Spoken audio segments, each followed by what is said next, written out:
जब मैं गर्भ से थी और बीमार हो गई, डॉक्टर बोली मेरी नर्स तुम्हारे साथ ही रहेगी, तुम्हारा ख्याल रखेगी। वह नर्स मेरा बहुत ख्याल रखती थी, मुझे बेड से नीचे भी नहीं उतरने देती थी।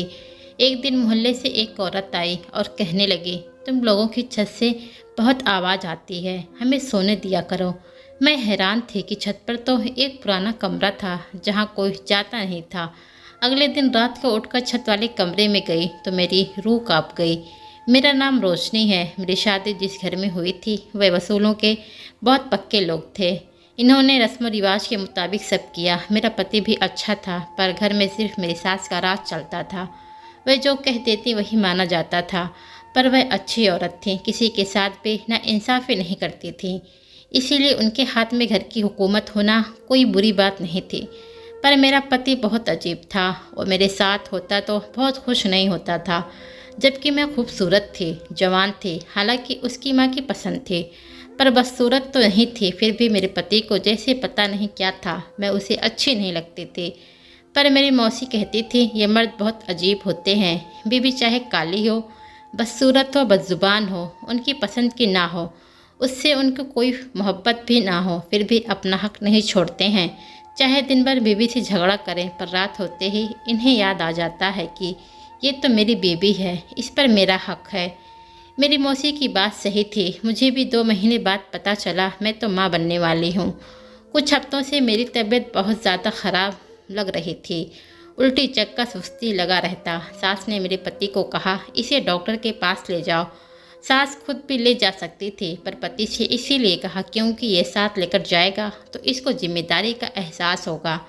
इसको पता चलेगा कि पत्नी रहने पर क्या जिम्मेदारी है, उसका ख्याल भी रखना होता है। पर वह मुझे किसी अच्छे डॉक्टर के पास लेकर नहीं गया, बल्कि एक नॉर्मल सी डॉक्टर के पास ले गया। डॉक्टर मुझे देखकर थोड़ी हैरान लग रही थी। उसने मेरा चेकअप किया और कहा आपकी तबीयत तो बहुत ख़राब है, जैसे जैसे दिन आगे बढ़ेंगे तबीयत और ख़राब होती जाएगी। मैं तो परेशान हो गई। डॉक्टर ने कहा आपके पास 24 घंटे कोई ना कोई ऐसा होना चाहिए जो मेडिकल को समझता हो, ताकि अगर अचानक आपकी तबीयत ख़राब हो जाए तो वह आपकी मदद कर सके। बात तो उनकी ठीक थी। मेरे पति ने भी कहा कि अच्छी बात है, इसीलिए उसने हामी भर दी। मैंने भी कहा कि ठीक है। डॉक्टर ने नर्स को मेरे साथ रहने का काम दिया। वही नर्स जो मुझे देखकर काफ़ी हैरान थी, उसका नाम बबीता था। वह मेरी ही उम्र की थी और बहुत खूबसूरत थी। मैंने पति से कहा कि अपनी मम्मी से खुद बात करना। उसने कहा तुम टेंशन ना लो, मैं संभाल लूँगा। उसे घर का पता दिया, पैसे तय किया और उसका फ़ोन नंबर लिया। डॉक्टर ने उसकी गारंटी भी दी थी। वह दिन रात हमारे साथ ही रहने वाली थी।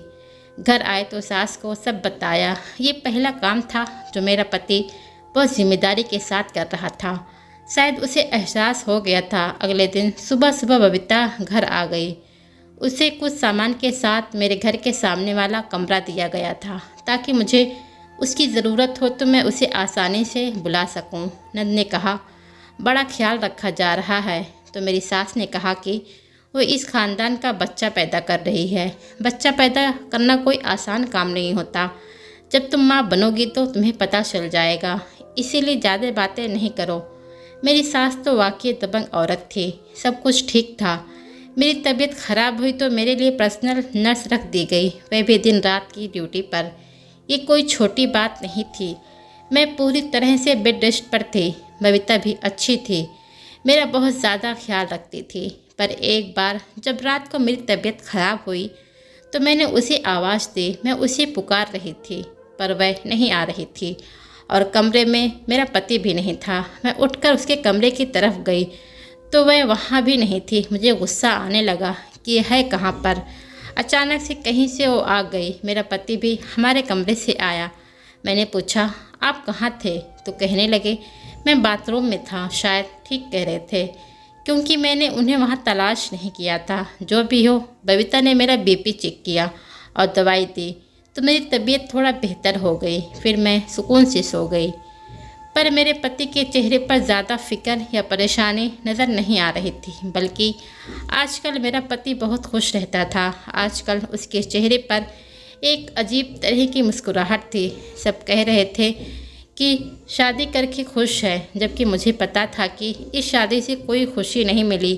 वो तो कुछ दिन से ही खुश था, वरना पहले तो उसने ऐसा मुंह बना रखा था जैसे कोई मर गया हो, जैसे उसकी प्यारी पत्नी मर गई हो जिससे उसको बहुत मोहब्बत थी। शायद औलाद की खबर से खुश था, पर मम्मी ने समझाया था कि कमरे की बातें बाहर नहीं निकालना, इसीलिए मैंने उस बारे में किसी से जिक्र नहीं किया था। बबीता न सिर्फ मेरी नर्स थी, बल्कि वह तो सबके साथ घुल मिल गई थी। ऐसा लगता था कि वह इस खानदान का हिस्सा है। कभी कभी उसका ज़रूरत से ज़्यादा मीठा व्यवहार मुझे अजीब लगता था। एक दिन तो मेरी नंद ने कह दिया कि कितनी अच्छी है और हंसमुख सी। एक हमारी भाभी हैं, जब से आई हैं मुंह बंद करके फिरती रहती हैं। मैंने उसे कहा कि सबका अपना मिजाज होता है, तुम्हें इस तरह की फिजूल बात नहीं करनी चाहिए। मेरी सास ने भी कहा कि ऐसा नहीं कहना दोबारा। न जाने मेरी नंद को मुझसे इतनी नफ़रत क्यों थी, पर मुझे उससे नफ़रत नहीं थी। इस बात का सबूत यही है कि मुझे पता चला कि उसका किसी के साथ चक्कर चल रहा है। फिर भी मैंने ये बात किसी को नहीं बताई, क्योंकि ये इस घर की इज्जत का सवाल था और मैं नहीं चाहती थी कि मैं शिकायत करूं और वह मुझे सबके सामने झूठा साबित कर दे, क्योंकि आजकल की लड़कियों का तो पता है बहुत चालाक होती हैं। इन सब के सामने मेरी बेइज्जती होनी थी, इसीलिए मैं खामोश हो गई और इस चीज़ पर कोई बात नहीं की। मैं उसको उसके हाल पर छोड़ दिया और अपनी ज़िंदगी में मसरूफ़ हो गई। दिन इसी तरह गुजरने लगे थे, जब एक दिन बहुत कुछ अजीब हुआ। मेरी सास घर पर नहीं थी, जब मोहल्ले की एक औरत मिलने आई। मेरी नंद भी कॉलेज गई हुई थी, इसीलिए उसके पास मुझे ही बैठना पड़ा। मैं चाय पानी सामने रखा और बातचीत हाल तबीयत पूछना शुरू किया। उनकी और हमारे घर की एक ही दीवार थी। वे कहने लगी, अच्छा हुआ तुम ही अकेले में मिल गई, मुझे बहुत ज़रूरी बात करनी थी। मैंने कहा, जी कहिए। उसने कहा, तुम दोनों की नई नई शादी हुई है, मुझे पता है। दोनों जवान खूबसूरत हो। शादी के शुरू के दिन तो बड़े ही हसीन होते हैं। मैं हैरान थी कि आंटी किस तरह की बातें कर रही हैं और खुद भी बहुत संभल कर बोल रही थी। मैंने कहा, आप क्या कहना चाहती हैं? खुलकर कहें, कोई दिक्कत नहीं। उन्होंने कहा, बेटा हम आपकी तरह अमीर नहीं हैं, हमें आजकल बहुत गर्मी होती है, कमरों में दम घुटता है, कोई एसी भी नहीं होता। एक एयर कूलर है बाबा आदम के ज़माने का, उसी के आगे चारपाई डालकर रात को छत पर सोते हैं। मेरे पति भी और 4 बेटियां भी, सभी जवान हैं। ऐसे में जब हम ऊपर सोए होते हैं तो तुम लोगों की छत से अजीब आवाज़ आती है। हम लोगों को सोने दो, आप लोग अपनी जगह बदल ले। मैं उसकी बात सुनकर हैरान रह गई कि ये औरत क्या कह रही है, कौन सी आवाज़ों की बात कह रही है। मैंने कहा, आंटी मालिक से डरें, ऐसी कोई बात नहीं है। मैं तो आजकल बीमारी की वजह से कमरे से बाहर भी नहीं निकलती। उसने कहा, मैं बात नहीं करना चाह रही थी कि तुम शर्मिंदा ना हो, बस इस बारे में कुछ सोच लो।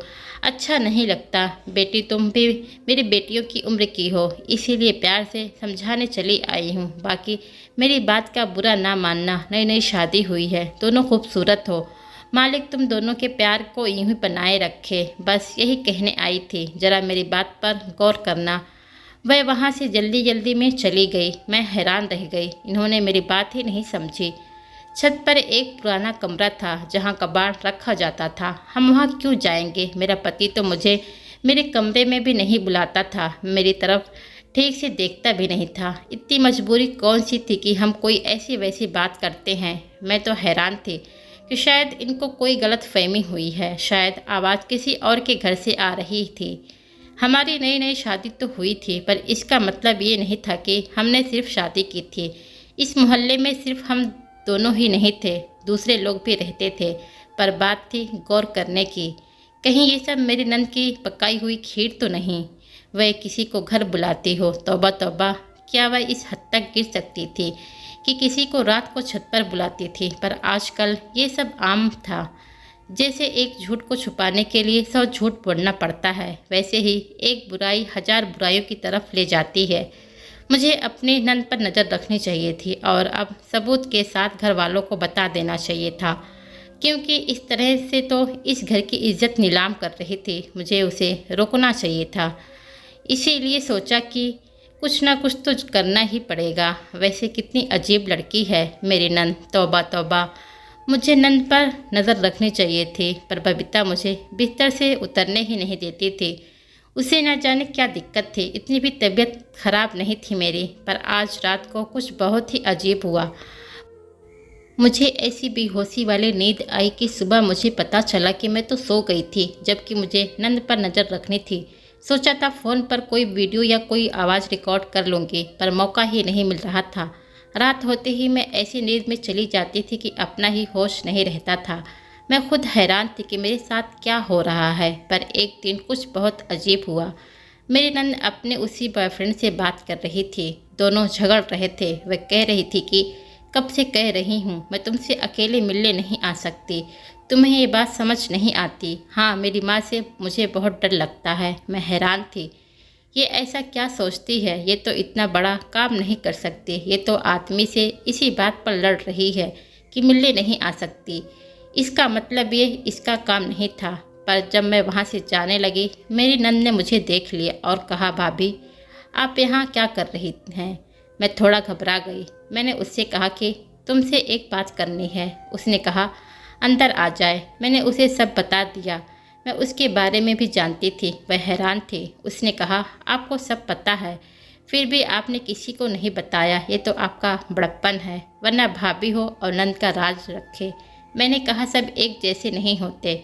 उससे मेरी दोस्ती हो गई। उसने कहा कि भाभी मैं ऐसा काम करने के बारे में सोच भी नहीं सकती, और अमर तो मेरे घर रिश्ता भेजने वाला है। मैंने कहा कि हम लोग भी इतने रोमांटिक नहीं हैं, बस हम दोनों ने सोच लिया कि मिलकर कुछ सोचना होगा और बात की तह तक जाना होगा। ये सब तो अपनी जगह पर है। मेरा पति तो आजकल मुझसे और भी दूर हो गया था। मुझे तो अब उसकी इच्छा होने लगी थी और उसे मेरा कोई ख्याल नहीं था। सोचती थी कि सारी ज़िंदगी कैसे गुजरेगी। बबीता मुझे रोज़ एक गोली दिया करती थी, उसी से मुझे नींद आती। उससे पूछा तो उसने कहा दर्द की गोली है, पर जब से मैं ये गोली खा रही थी मुझे तब से ही नींद आ रही थी। मैं नंद से साथ अब डॉक्टर के पास गई और साथ इस गोली का खाली डिब्बा भी लेकर गई। डॉक्टर ने बताया कि नींद बहुत आती है, बेहोशी जैसी, साथ में गोली भी दिखाई। उसने कहा ये तो नींद की गोली है, ये आधी गोली खा लो तो 6 फुट का बंदा सो जाता है। आपकी जैसी हालत है, आपको तो ये खाना ही नहीं चाहिए। कौन दे रहा है? हम हैरान रह गए। हमने सोच लिया कि आज गोली नहीं खाऊंगी।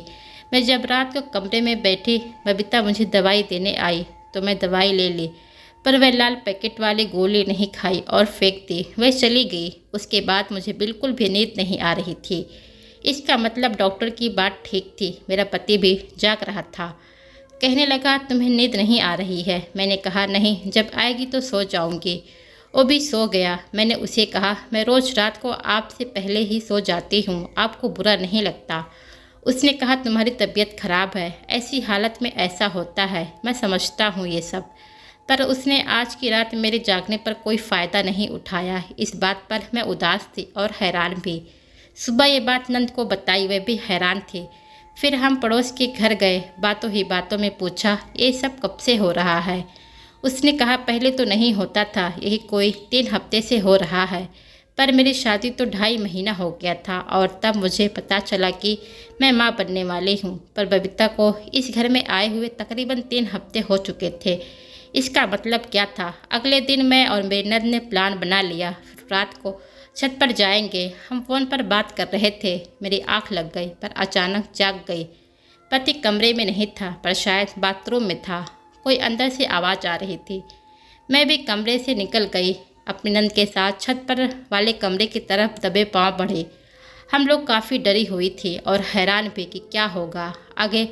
पड़ोसी वालों के एयर की कूलर की आवाज़ भी आ रही थी, मतलब वह भी छत पर सो रहे थे। मेरी नंद तो साथ डंडा भी लाई थी। उसका कहना था ज़रूर कोई और ही है जो हमारे कमरे को गलत काम के लिए इस्तेमाल कर रहा है। उसकी बात भी ठीक हो सकती थी, लेकिन आज इस रात से पर्दा उठ ही जा रहा था। जब हम करीब पहुँचे तो वाकई आवाज़ आ रही थी। हम भी हैरान रह गए। हमने एक दूसरे की तरफ देखा कि अब क्या करें, मतलब अंदर कोई था, ज़रूर एक मर्द और एक औरत। मेरे नंद ने अचानक आगे बढ़कर दरवाज़ा खोल दिया। जैसे अब उसे और इंतजार नहीं हो रहा था और सामने का मंजर देख हमारी रूह कांप गई। हम लोगों ने मुंह फेर लिया। मेरे नंद के हाथ से डंडा गिर गया। सामने कोई और नहीं, मेरा पति और बबीता एक दूसरे के साथ थे। मैंने तो रोना शुरू कर दिया। मेरे दिमाग ने काम करना बंद कर दिया। मेरे नंद चिल्ला चिल्ला कर सास को बुला लिया। थोड़ी देर बाद घर का माहौल अदालत जैसा था। मेरा पति और बबीता किसी मुजरिम की तरह खड़े थे। मैंने आज सब कुछ बता दिया कि मेरे पति का व्यवहार कैसा था। नर्स मुझे नींद की दवाई दे रही थी, जबकि मेरी जान को खतरा भी था। सब कुछ बता दिया। पड़ोस वाली बात पर मेरी सास ने कहा, अब तो दोनों सब कुछ बताओगे कि मैं पुलिस को बुला लूँ। मेरी नर्स डर गई और सब कुछ बताने लगी। उसने कहा, आपका बेटा और मैं एक दूसरे से प्यार करते हैं, पर मेरी जात पात का कुछ पता नहीं, माँ बाप भी नहीं है, इसीलिए इनको डर था कि आप नहीं मानेंगे। आपने अपने बेटे की शादी कर दी। फिर हमने एक प्लान बनाया। डॉक्टर ने जानबूझकर कहा कि आपकी बहू को 24 घंटे एक नर्स की ज़रूरत है, जबकि ऐसा कुछ नहीं था। और डॉक्टर भी हमारे साथ मिली हुई थी। हम दोनों ने एक ही घर में रहने के लिए सब किया। आपकी बहू को मैंने नींद की गोली दे देती थी ताकि उसे होश ना रहे और रात को उसका पति उसके कमरे में नहीं होता। ये हम दोनों का प्लान था। रात होते ही हम छत वाले कमरे में चले जाते थे। नर्स की ज़ुबान रुक गई। मेरी सास ने कहा, रुक क्यों गई हो? अपनी बेशर्मी जारी रखो। मेरी सास ने पति को भी बातें सुनाना शुरू कर दी। उसकी खूब बेइज्जती की, उसे जायदाद से निकाल देने की बात कर दी। मैंने कहा, मेरा क्या कसूर है? आप मेरे बच्चे का क्या होगा? मैं क्या करूँगी? मेरा पति तो बेवफा और पुलिस चरित्र का निकला। मेरी सास को सख्त फैसला सुनाना चाहती थी, जबकि बबीता ने बाजी बदल दी। उसने एक ऐसी बात बताई कि सब लोग हैरान रह गए। मेरी सास ने ऐसा फैसला किया कि मैं भी हैरान रह गई। मेरी सास ने कहा था, इस औरत को पुलिस के हवाले करूँगी। बेटे को तब तक घर के अंदर नहीं आने दूँगी जब तक इसकी अकल ठिकाने नहीं आ जाती। पर वो लड़की बोली, आप ऐसा नहीं कर सकते। मेरी सास ने कहा, ओ क्यों? मैंने कहा, बंद करो ये सब, मैं अपने घर जा रही हूँ। मेरी सास ने कहा कि नहीं बेटा, तुम नहीं जा सकती, क्योंकि तुम अकेली नहीं हो। तुम्हारे साथ हमारे घर का वारिस और इज्जत भी है। तुम धैर्य रखो, सब तुम्हारे हक में होगा। फिर मेरी सास ने नर्स से कहा कि निकल जाओ इस घर से, दफ़ा हो जाओ। उसने ऐसी बात कही कि सब हैरान रह गए। उसने कहा, जैसे ये नहीं जा सकती क्योंकि इसके साथ वारिस है, इसी तरह आप मुझे भी नहीं निकाल सकते क्योंकि मेरे पेट में भी इस घर का वारिस है, आपके बेटे की औलाद। हम सब हैरान रह गए। मेरी सास ने मेरे पति की तरफ देखा तो नर्स बोली, उसकी तरफ नहीं देखें, उसे एक हफ्ते से पता है, वो तो उसका नाम भी सोच चुका है। मैंने जब ये सुना तो बेहोश हो गई। आँख खुली तो मुझे मालूम हुआ कि मेरी सास का फैसला ये था कि बबीता और मेरे पति का निकाह करवा दिया जाए, नहीं तो इस घर का वारिस नाजायज़ कहलाएगा। और ये बात सच है क्योंकि इसमें बच्चे का कोई कसूर नहीं था, वह भी इसी घर में रहेगी। मैं अपनी सास से कोई नाराज़गी जाहिर नहीं किया था क्योंकि वह अपना फैसला सुना चुकी थी और निकाह भी हो चुका था। मुझे किस बात की सज़ा मिली पता नहीं, वह तो बुराई करके भी जीत गई और इस ख़ानदान की बहू बन गई। पर उसके यहाँ बेटी पैदा हुई और मेरे यहाँ बेटा। फिर भी इस बात से क्या फ़र्क पड़ता है, वो मेरी सौतन बन गई और जीत गई। मेरा पति तो उसी का दीवाना था। मैं अपनी सास से नाराज़ थी, उन्होंने ठीक फैसला नहीं लिया। एक गलत चरित्र की औरत का और मेरा घर एक कर दिया। उसकी और मेरी जिम्मेदारी भी एक जैसी थी। वह भी इस ख़ानदान की बहू थी, सब उसे जानते थे। उसे बहू वाला मान और इज्जत मिल रही थी। मैं मेरी सास से भी नाराज़ रहने लगी, बात करना भी छोड़ दिया। वो कहती थी, तुम मेरे उद्देश्य को नहीं समझती, एक दिन तुम्हें समझ आ जाएगा। फिर कुछ अजीब हुआ। बबीता ने किसी और के साथ चक्कर चला लिया। इस बात की खबर सबसे पहले मेरे पति को हुई। जब उसने बात करने की कोशिश की कि उसने ऐसा क्यों किया, इससे पहले ही नर्स भाग गई अपने बेटी और मेरे पति को छोड़कर। अब उसकी बेटी की भी मैं ही माँ बनकर पालने लगी। मेरा पति भी मुझसे माफ़ी मांगी और मेरे करीब आ गया। मेरी सास ने कहा, वह एक बुरे ख्याल की लड़की थी, अगर उसे उसी वक्त निकाल देती तो मेरा बेटा भी उसके पीछे चला जाता, उसे मासूम समझकर। पर मैंने ऐसा नहीं किया। उसे बुरे चरित्र की आदत थी। वह इस माहौल में नहीं रह सकती थी। उसने वही किया जिसकी उसे आदत थी और भाग गई। इस तरह मेरे बेटे के दिल से भी उतर गई और सब कुछ ठीक हो गया। मेरी सास की दूरदर्शी को नमन। उन्होंने वाकई बहुत दिमाग से काम लिया।